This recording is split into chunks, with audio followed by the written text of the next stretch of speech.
Today I want to talk about weather in Scarlet and Violet. Specifically, I want to talk about snow and sand and how they're going to be played in this generation. Rain and sun are going to be very tricky to talk about, mostly because rain has a lot of good abusers as well as sun, and sun has the added complication of potentially powering up Paradox Pokemon.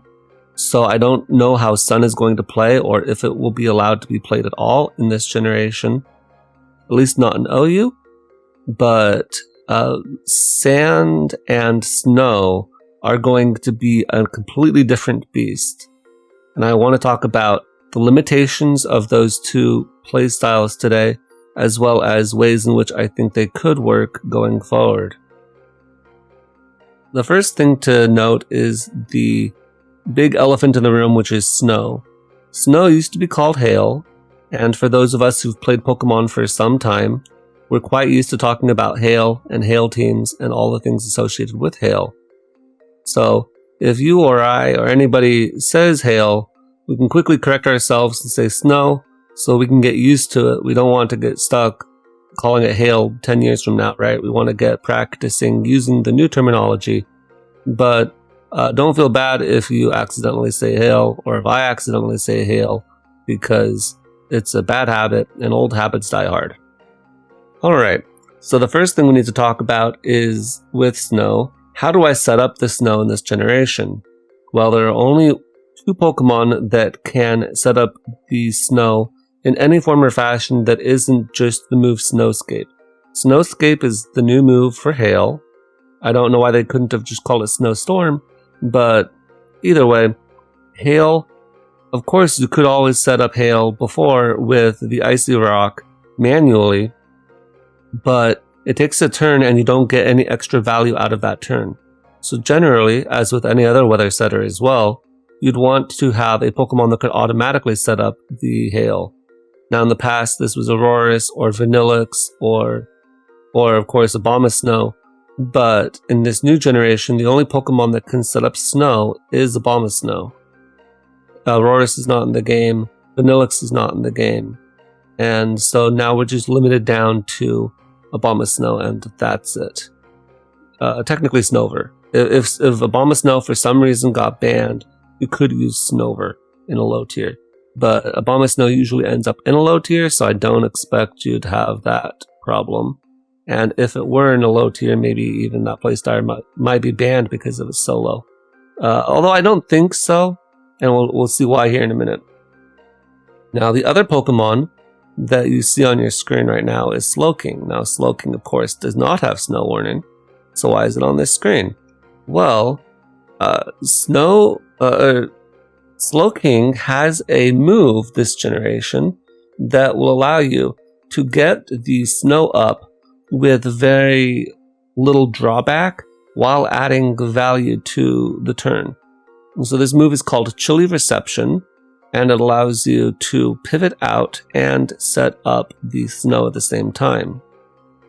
So this move is like a teleport, but it sets up the snow as well.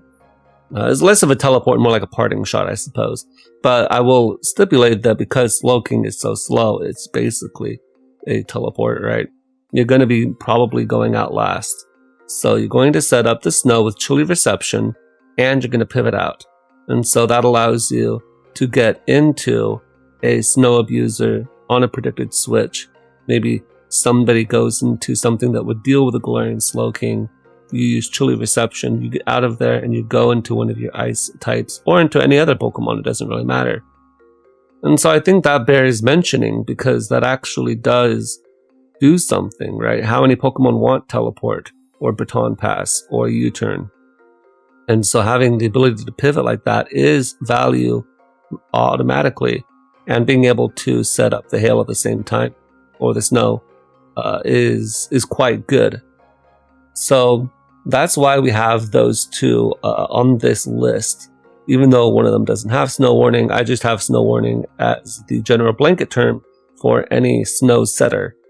Now, when you're making a snow team or any kind of weather team, what you have to ask yourself is, what are the Pokemon that can abuse this weather condition?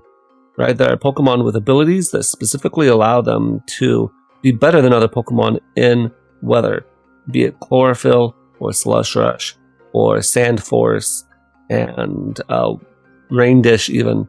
So you want to know what abilities will be affected by weather and how can I use them. Now, Cast Form technically would fit the bill for most of those abilities, but we're not going to worry about Cast Form today. So don't worry about that one. The main one that we need to talk about is one that will increase their power, one that will increase their speed, and one that will heal you, if your Pokemon can get that, or if that weather type gets it. So for example, Snow gets Slush Rush. So let's talk about the abusers of Slush Rush. Slush Rush boosts your speed by 2 times when you are in snow. The only Pokemon in this generation that get Slush Rush are Beartic and Satitan. Now this is a bit limiting, first and foremost because there's only 2 abusers of Snow in the speed category, but also because both Bewear and Satitan are pure Ice type. So you have to decide which is superior. Now it's hard to say at this juncture which is superior. Beartic has some good coverage, and it has a decent attack stat, but Satitan, I believe, is a little bit faster and is much bulkier, at least in the HP department. So I don't know which one comes out on top. This is very hard to say. So we shall see. I think Beartic's close combat might give it the edge, but Satitan does get Belly Drum, and so you have to watch out for that. I think both of them could be useful as Slush Rush users, and in fact, I think that's the only time you will see them, because outside of Slush Rush, they aren't particularly impressive Pokemon. However, they could see niche uses outside of that, specifically Satitan as a sub-Salac Belly Drum user. I could see that being a thing, and that's about it, really. So, those are our Slush Rush users. Generally speaking, when you make a weather team, be it snow or sun or hail or any other, the first thing you have to ask is which Pokemon can I make fast? And these are the 2 Pokemon for snow that you can make fast. The next thing that we have to ask is, can I make a Pokemon stronger in snow? And the answer is no. There's no such ability. So then the other ability type is, can I make a Pokemon tanky by giving a healing ability? So Ice Body is an ability that heals you in snow. Similarly, Rain Dish would affect a Pokemon in rain. And there's nothing that exists for sun, I believe. So we've got here Ice Body for ice types, and you can see the Pokemon on screen that get Ice Body, and I think that this can have some applications, but only sparingly. So if we look at Glaceon, first and foremost, Glaceon has a very good defense stat. It doesn't have a very strong HP stat, but its defense is passable. Now, one buff to Snow this generation is that Ice types get a 1.5 defense boost in Snow, similar to how Rock types get a 1.5 SPDEF boost in Sand. So this is something that the Pokemon community has generally asked for quite some time, because Ice types have been very poor defensively. In fact, they are the worst defensive type in all of Pokemon. So to see them actually get a buff in Snow is pretty interesting. However, one problem that we note is Glaceon. It gets a 1.5 defense boost in Snow. It has a good defense stat. This actually could do something with Ice Body, giving you leftovers passive recovery. If you had leftovers plus Ice Body in Hail, or in Snow rather, that could be pretty interesting. However, you are a pure Ice type. What are you doing besides sitting there and being fat? Because nowadays, that doesn't cut it. This isn't Generation 4 with Stallrain. You have to, which is Walrein, who also gets Ice Body. You have to bring some offensive power to the table. Glaceon isn't going to get toxic in this generation, so it can't toxic a Pokemon. It isn't going to have too much coverage options, so I don't know how useful this will be. Also, you only have Glaceon either has to set up Snow itself with Snowscape, which means that it's losing a move, or it has to be on the same team as either Galarian Slowking or Abomasnow. Galarian Slowking, maybe you could have a Galarian Slowking plus Glaceon team. That might not be too bad, but Abomasnow plus Glaceon, now you have 2 ice types, and you haven't added any offense on your team. You need offense. You don't need this very passive defense, so I don't think Glaceon will see too much use out of his Ice Body ability, unfortunately. Next up, we've got the 2 Avalugg forms. Both Avalugg forms come with Ice Body, and normally you tend to see Avalugg running Sturdy because it wants to be able to live 1 hit guaranteed, especially because it usually runs heavy-duty boots nowadays.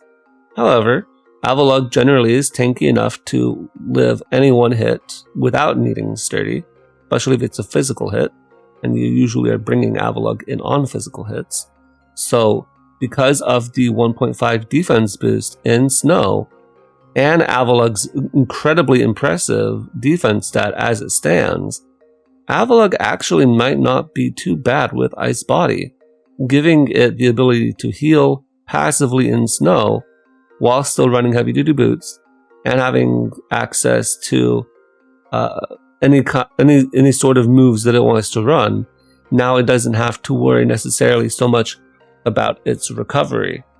This is even potentially a better option because Avalugg does get Recover in this generation, and even though Recover has been nerfed to have less PP, you still are able to keep yourself healthy, and the extra boost from Ice Body potentially wouldn't be too bad.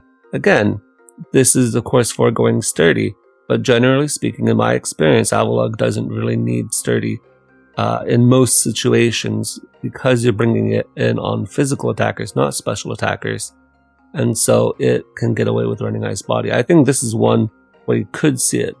However, similar to Glaceon, it has the same exact problem where Glaceon is an Ice type itself, and it has to be paired with a Snow setter, which is going to be Abomasnow. So what is the value added by having another Ice type on your team, and you haven't added an offensive Ice type, you've only added a defensive option. So you have to consider that. Next up we got Glalie. Glalie does have Ice Body. Glalie is a bad Pokemon. Don't use Glalie. Enough said. Finally, we've got Baxcalibur.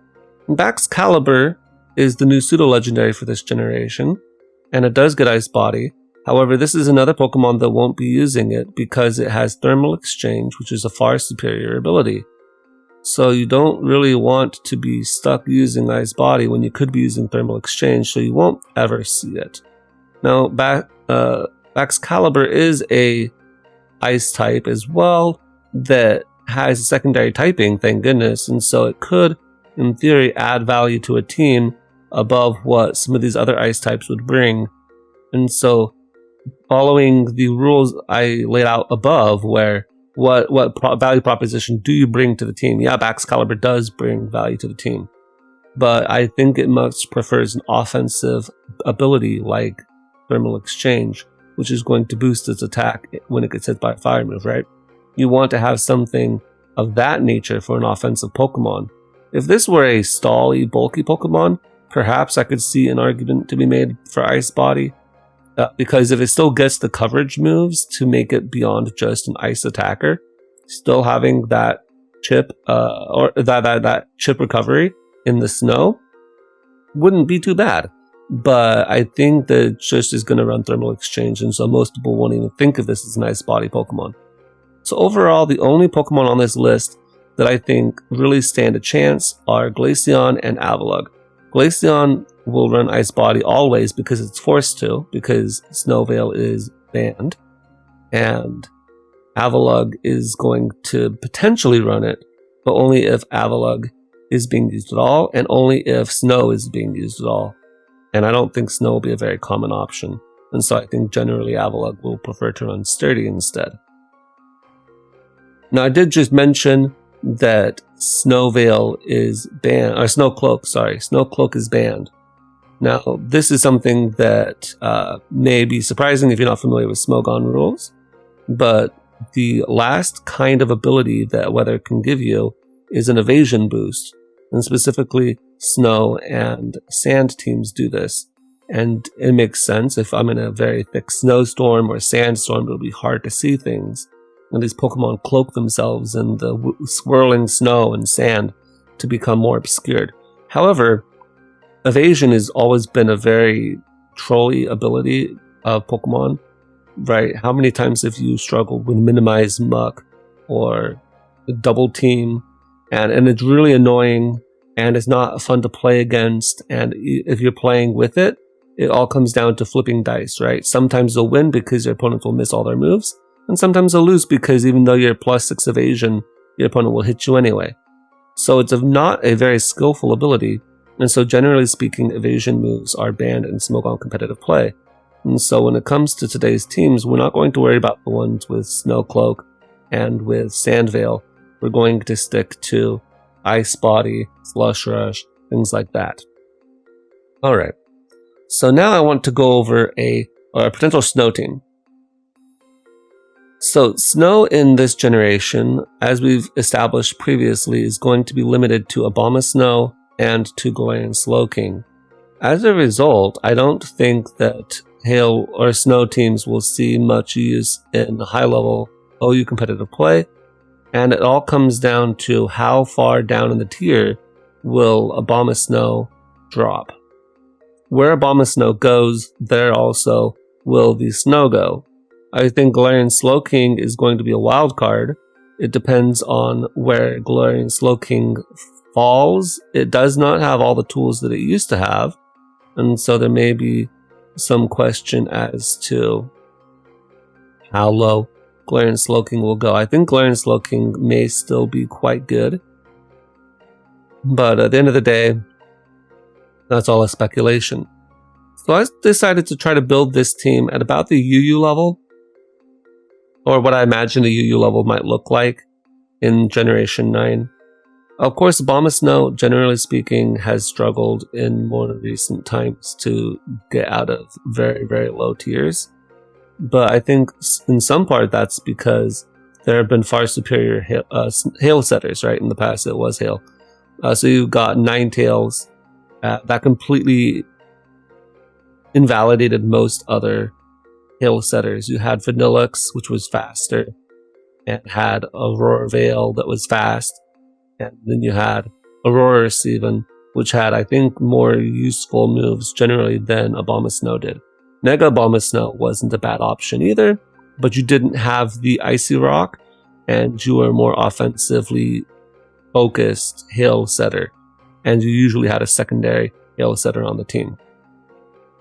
Now, Abomasnow in Generation 9, as the only snow setter, is going to have a lot more value, and so I think it can be higher tiered than that. However, because Snow as a format is going to be lower value, I don't think Abomasnow is going to see much use.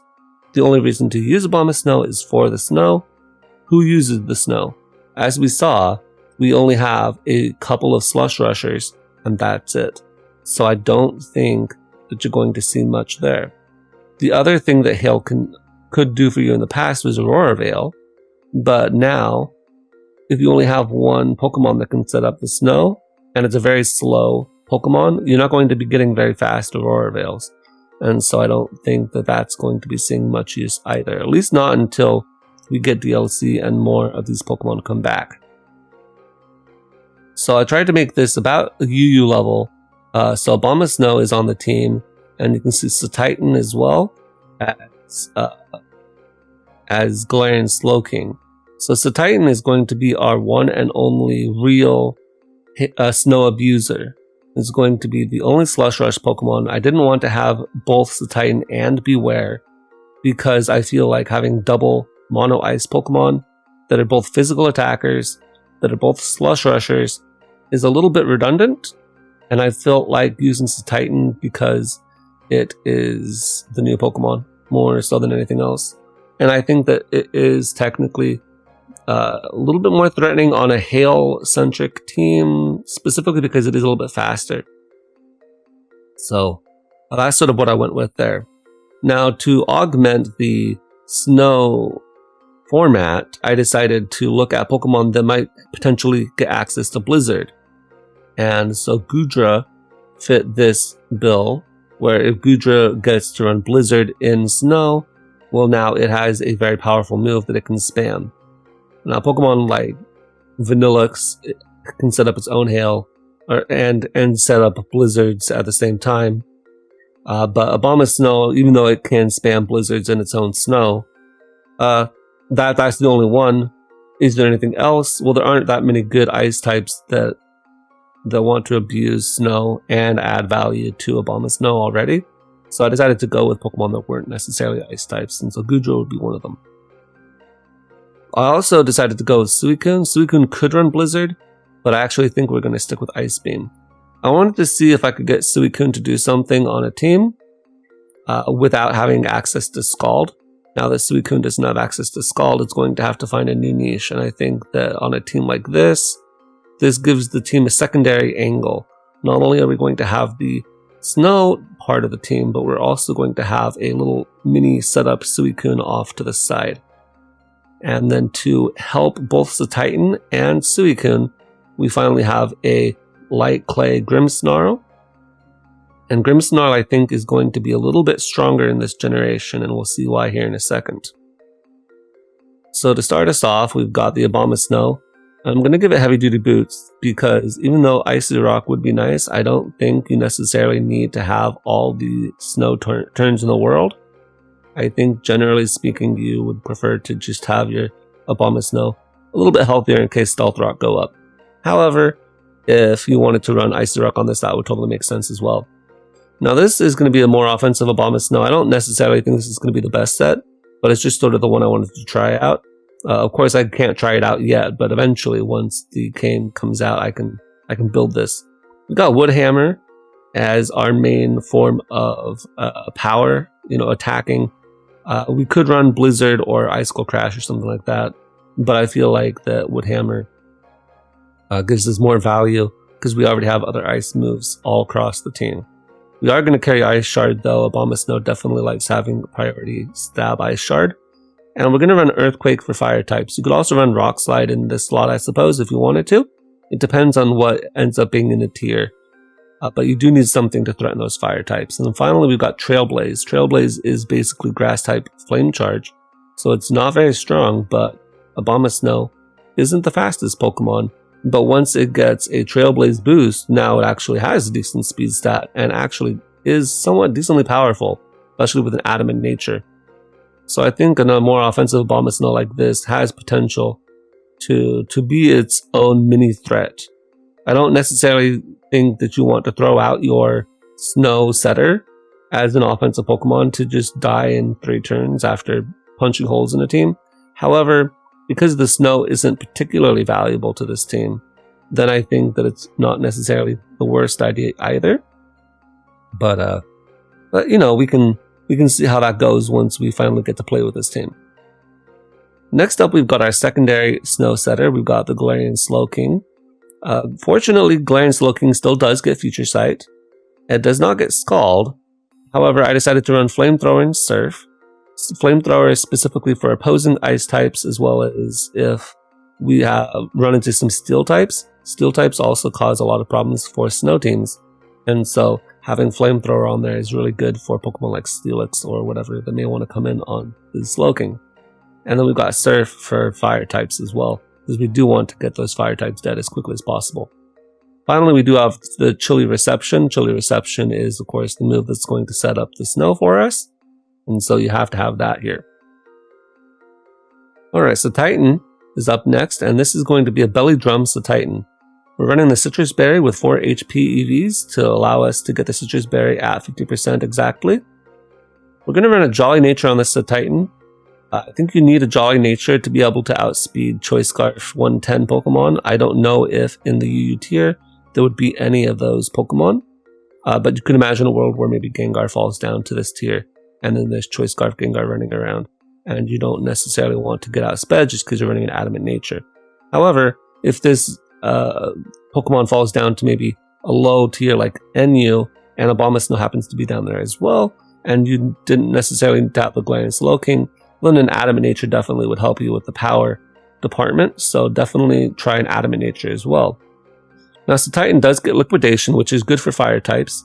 However, another type that generally walls out ice types without freeze dry is the water type. And so maybe you want to run Double Edge. Double Edge is a very decently powerful move, right? It's 120 base power. You're not going to get stabbed or anything on it, but it isn't going to be resisted by most water types unless it's like Jellicent or something. And so that just gives you that raw base power that you need to potentially bust through some bulky water types. And because the Titan has such a massive HP pool, taking some recoil even after Belly Drum is probably not going to be the end of the world. So I don't think that's such a bad idea myself. And then finally, Stomping Tantrum. You can never say no to Stomping Tantrum. Good for the steel types, good for the fire types. Like, I think that one is going to definitely be going on Titan almost always. Alright, Suicune is up next, and this is going to be sort of a standard bulky Suicune with Calm Mind sub. You'll be able to substitute up with the 252 HP EVs. That gives you a nice healthy 404, so that your substitute won't get broken by Seismic Toss, in case that's a thing that matters in the tier. And then you're going to be running Surf, and then either Ice Beam or Blizzard. Blizzard again, because this is technically a snow team, and Ice Beam is the more safe option in case the snow runs out. Remember, we aren't running Icy Rock on our Pokemon, so I think that Ice Beam is probably better overall.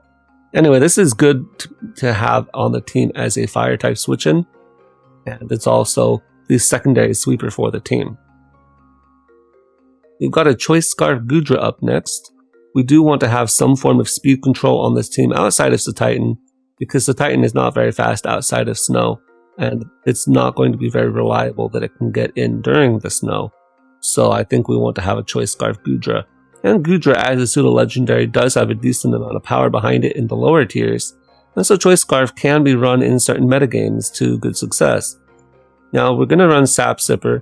Unfortunately, Goodra doesn't get Overcoat or anything that might also be good in snow, and Hisuian Goodra before did have Overcoat, but it has lost it instead.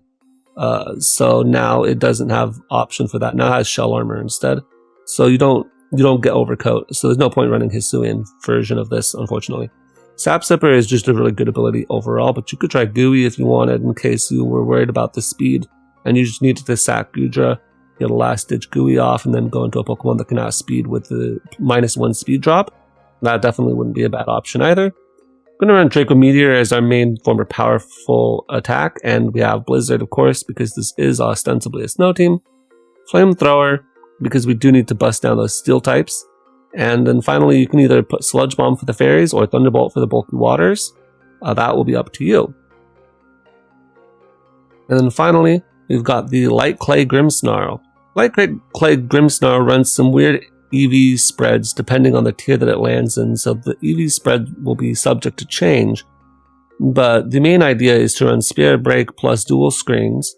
And then finally, we are going to put Parting Shot on this Grimmsnarl. This is a new move that Grimmsnarl gets, and this is the reason why I think Grimmsnarl in Generation 9 will be better than in Generation 8. Especially in the early metagame where the power creep will be less. Of course, the new Pokemon are all very power crept. However, we still have a limited pool of Pokemon, and so certain threats are being kept away. And I think Grimmsnarl will be benefiting from that, of course. It will always benefit from having a limited metagame, the weaker Pokemon will. And Parting Shot is a new move to Grimmsnarl. It allows you to set up screens and get out.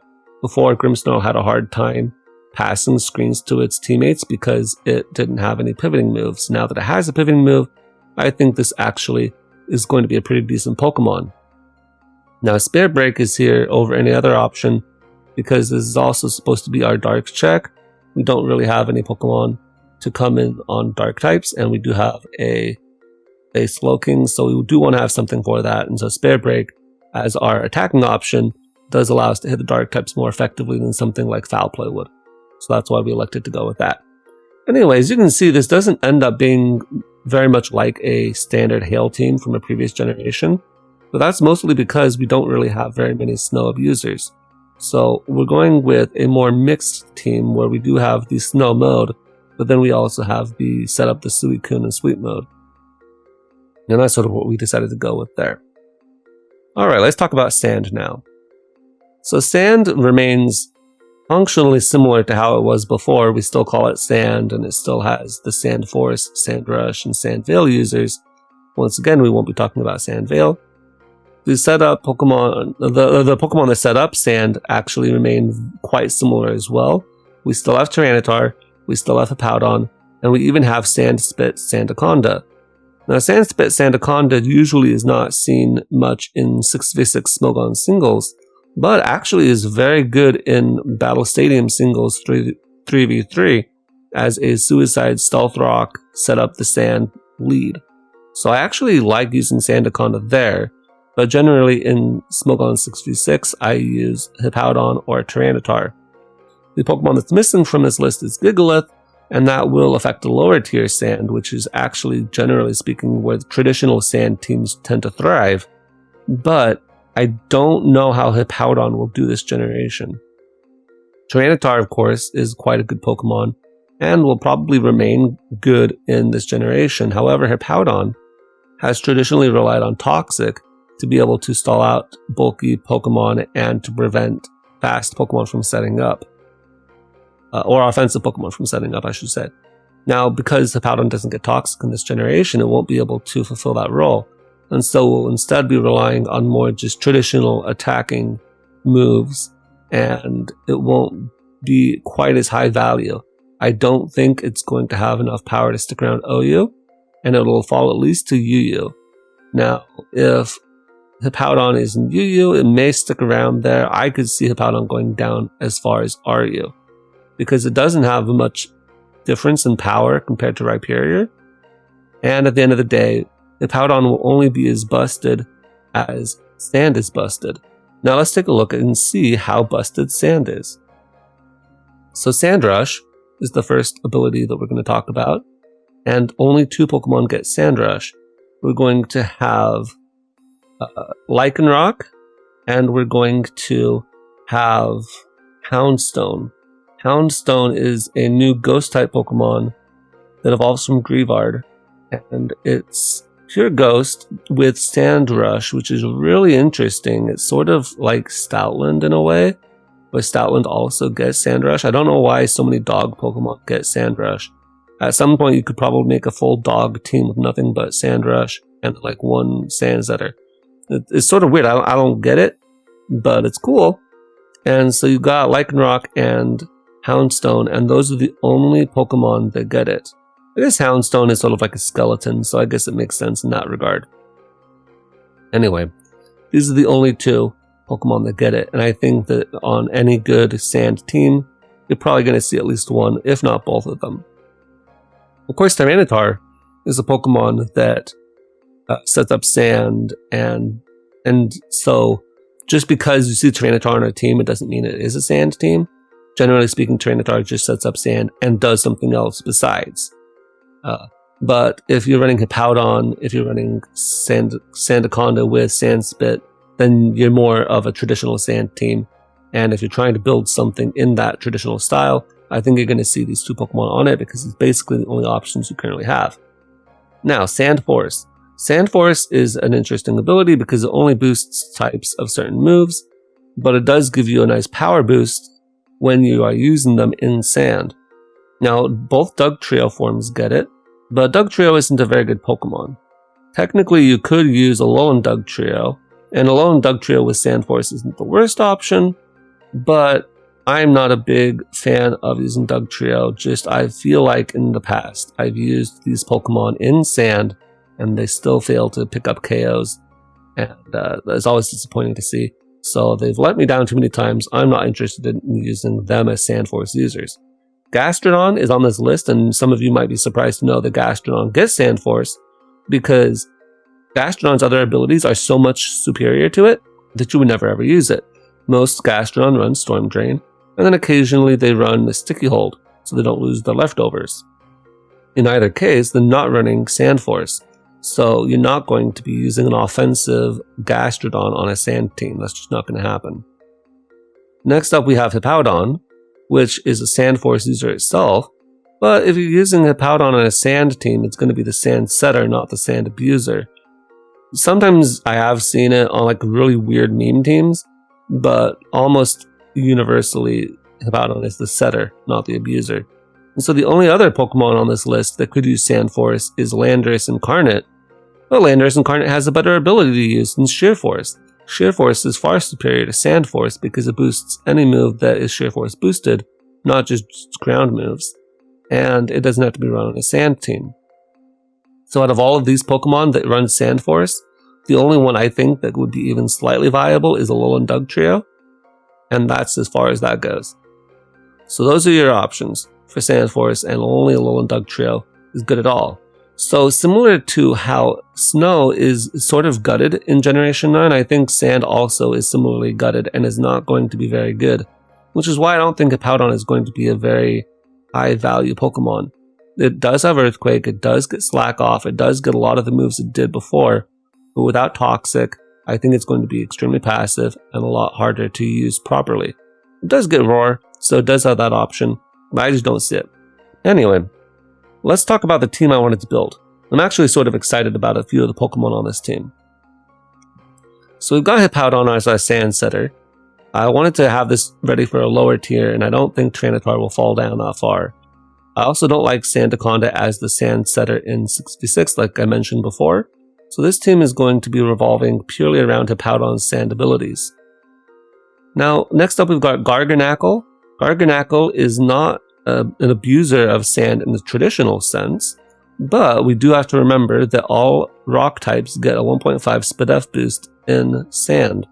And this can allow rock types to become extremely tanky in sand.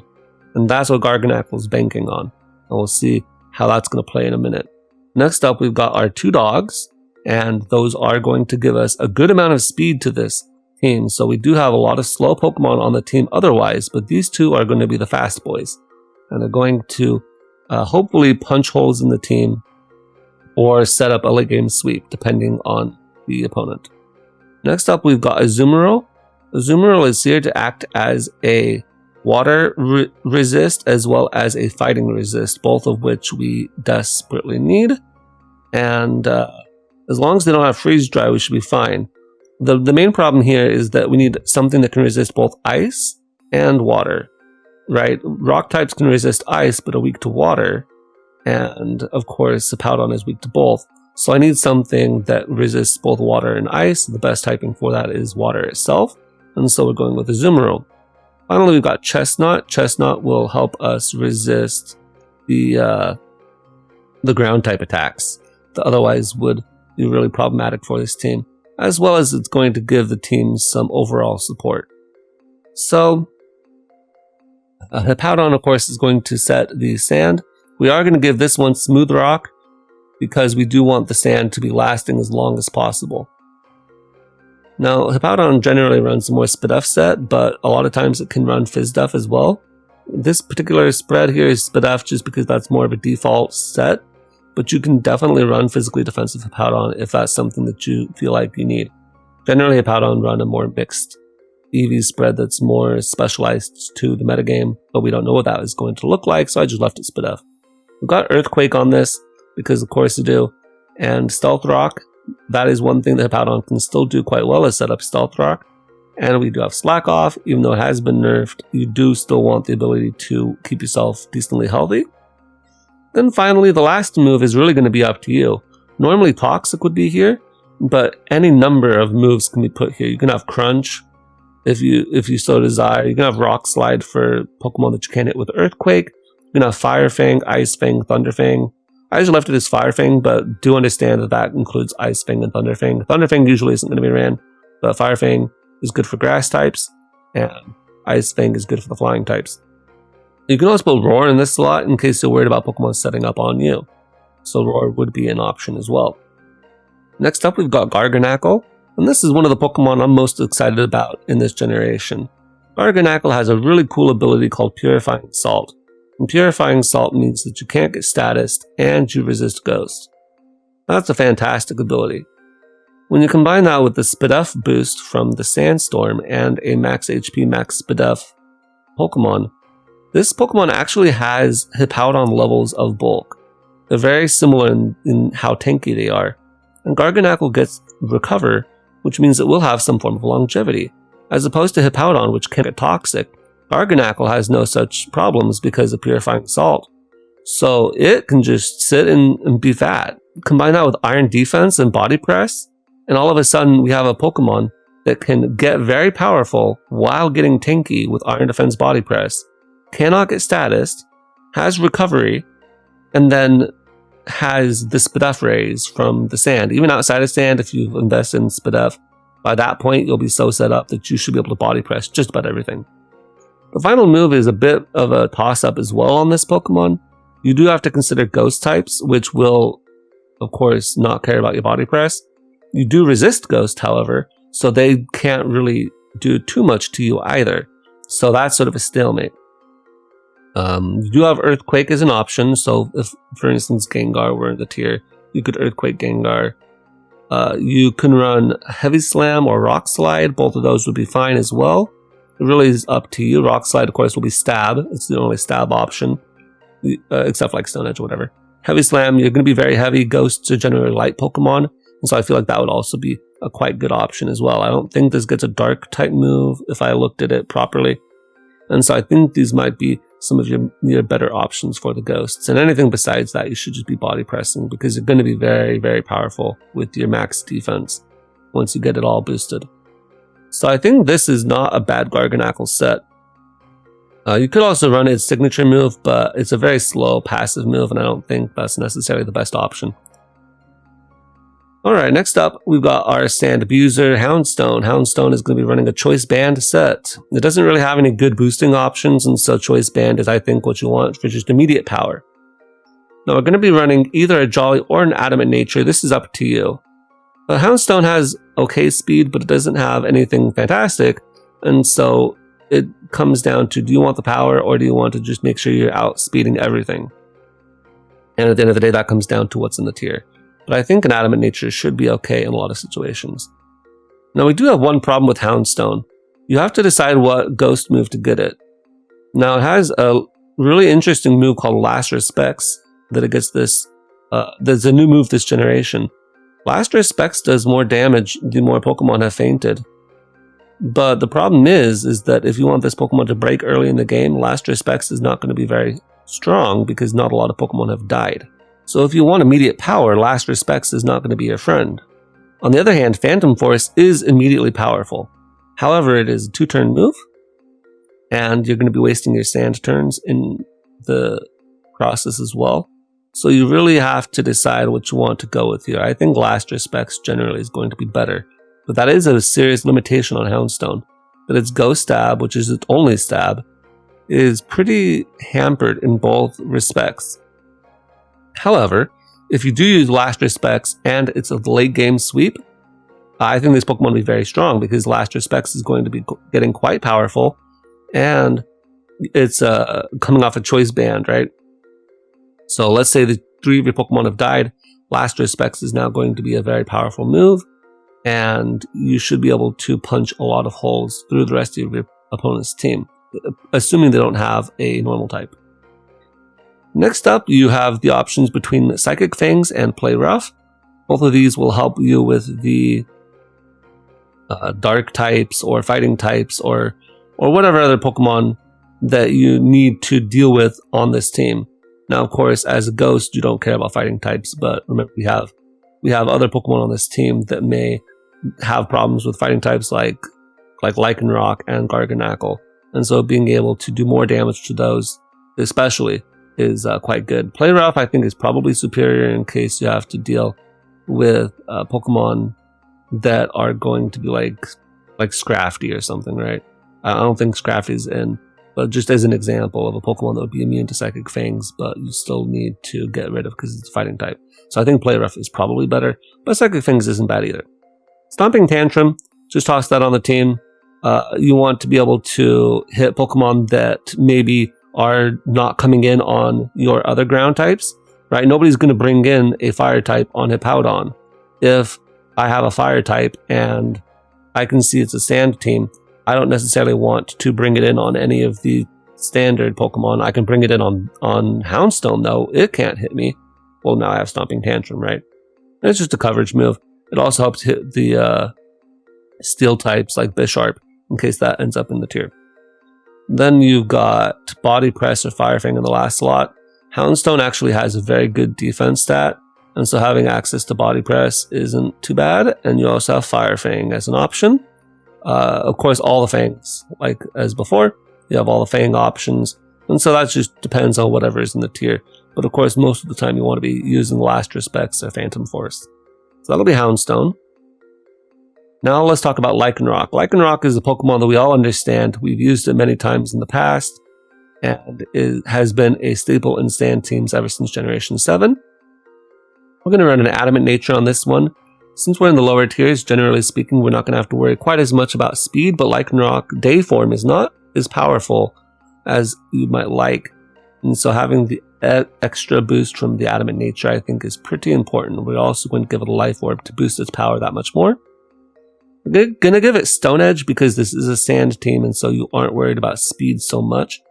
And we're going to give it Close Combat for coverage. Sword Stance will increase its power. And then you can either choose between a Celerock because you do want the priority, or you're going to use Psychic Fangs to deal with fighting types. It's all up to you. Alright, let's talk about Chestnut. Chestnut is here to be bulky, to deal with water types, and to deal with ground types. And it can run either Leftovers or Rocky Helmet, depending on how you're feeling. Leftovers, I think, is better because you are in a Sand team and you don't want your Chestnut getting chipped down. But Rocky Helmet is also a quite good item to have on Chestnut. Bulletproof, of course, is the correct ability to use on Chestnut, and this is the standard EV spread that it has been running in previous generations. You're going to be running an Impish Nature to boost your defense as much as possible, and then you can either decide between Drain Punch and Body Press. I think Drain Punch is better, simply because you do need to have some form of recovery, and this is a Sand team. So Synthesis is generally ran on Chestnut, but Chestnut in Sand isn't going to be able to recover 50%. It's only going to get 25% back. And that is actually one downside of using Chestnut on a Sand team, and so you do have to consider that. But Drain Punch should keep you decently healthy. But Body Press is another very good option on Chestnut because it has such a high defense stat, and we have invested in that defense stat. And so Stab Body Press from Chestnut is actually really strong. And so you could consider that as well. Next up, you can choose between Woodhammer and Seed Bomb. Woodhammer, of course, is the more immediately powerful move, but it does get your tanky Pokemon weaker because it's losing HP from recoil. So you have to make that determination yourself. Then next up, we're going to put a bevy of moves. You can put Rock Slide for Pokemon like Talonflame or other flying or fire types that might want to threaten Chestnut. You could put Synthesis in case you still think you can get recovery out of it. And finally, Spiky Shield isn't the worst option. However, I don't really believe Spiky Shield would be a very good option on Chestnut, specifically because you are in Sandstorm. You're chipping yourself as well as your opponent. So you have to run Leftovers if you're going to run Spiky Shield. And also because you don't get Toxic. If this Pokemon had Toxic, or if other Pokemon had Toxic, you could Toxic Stall your opponent in Sand. And that would be something you could do. But because you don't get Toxic on this team, and most Pokemon don't get Toxic in this generation, I think maybe forego that. Finally, we got Spikes for some kind of hazard, and I think that's pretty important because we don't have too many hazards on this team. I guess we do have Stealth Rock, but I think having the ability to make your opponent chipped really helps Lycanroc sweep in the endgame, and so having the extra Spikes is going to be useful for that. Alright, finally we got Azumarill. Azumarill can either run a Choice Band or an Assault Vest. Remember, it's here to check those water types, and a lot of them are special attackers, so having an Assault Vest isn't too bad. We haven't really seen too much of Assault Vest Azu, even though it was quite popular back in the day. But it hasn't been so popular recently. But it could be not too bad. It's always something that is an option for Azumarill. But Choice Band isn't bad. The only reason to not run Choice Band is because we already have one on the team, and you don't want two Pokemon that are locked in to Choice Bands usually, but you can if you want. In any case, we're going to run Adamant Azumarill because we want this to be as powerful as possible. And we aren't necessarily struggling for speed as long as Lycanroc is around. And Houndstone as well. And Liquidation and Play Rough are going to be your main two stab options, and you're going to get Aqua Jet for priority. Generally, I find myself with Choice Band Azumarill just clicking Aqua Jet a whole lot. That gives you another form of speed control in this team. Finally, one thing to note about Azumarill is that it does lose knockoff in this generation, which is sad for Azumarill, but Choice Band Azumarill is often satisfied with running Superpower, so, you know, still run Superpower. I don't think there's as many things that Choice Band Azumarill wants to Superpower in this generation. For example, in the past, you've wanted it for Ferrothorn, and Ferrothorn isn't in this game, and it wouldn't be in a lower tier anyway. But, you know, maybe there's a Pokemon or two that'll fall down to the game that Superpower would be good on. Otherwise, you could put any number of moves here, like even Bounce if you wanted or something. But yeah, so those are going to be the Snow and Sand teams that I sort of threw together to represent how Sand and Snow could play in Generation 9. Overall, I don't think that Sand and Snow are going to be extremely good. I think they're actually going to be pretty bad at the beginning until we get some DLC and we get some more abusers and some more setters in the game. As opposed to Rain and Sun, which are going to be immediately out of the box very broken team types, Sand and Snow are going to take a lot of work before we can start seeing any successful teams being built out of them. That'll be it for me today, guys. Let me know if you have any comments or feedback on this team, or if I missed anything in the leaks that have come out. But that'll be it, and I'll see you guys next time.